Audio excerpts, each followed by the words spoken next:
A good solid start to the trading week. While in the week gone by, we managed to scale up about almost 1.5%. Today as well, we started off with supportive global cues, started off in the green, got a little quiet, flattened out from there. Then in the latter part of today's trading session, tried to scale back to almost 15,800, just shy of that actually, on Nifty Futures, and then again eased off further from there, closing in with a gain of about almost 0.5% and close at 15,781 levels.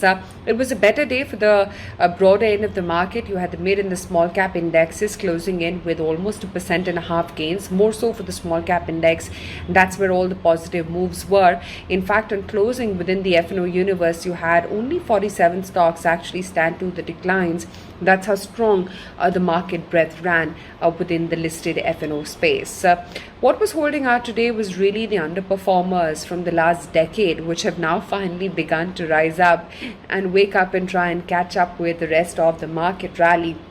So power, for instance, infrastructure, these are spaces which actually held out and participated today. In fact, it is the power sector which was actually the leader today, as surprising as it may be, with everything from a Torrent Power to a Tata Power to Power Grid, NTPC. These were the kind of names which were actually leading from within the broader market contenders. You had a Torrent Power futures held out by 7.5%.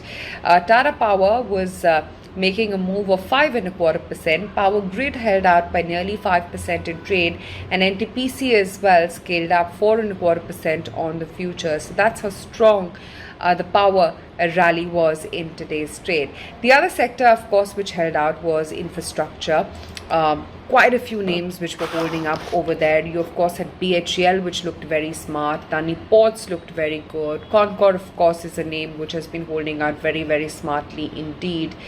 And then IRCTC as well. That was the big surprise mover today, a big breakout on the stock, and that managed to give you a gain of 10% on closing today. Amongst the nifty names, there were also names like Shree Cement, Tata Motors, Ultratech Cement. Reliance continues to participate and push up in the rally.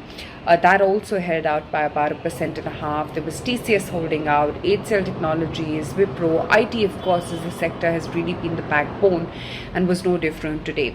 The good thing is that volatility has ebbed off. In fact, the India VIX is now close to around the 15 levels, which is actually the pre-pandemic or pre-COVID levels that we're currently scaling at.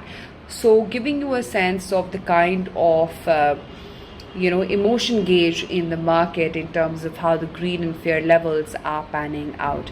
But on the losing end, today you had the Bajaj financial twins, Bajaj Finance and Finserv. They were down. MRF announced a dividend. MRF was down 3.5%, and there was Adani Enterprises and Indiabulls Housing as well, which were a few laggards.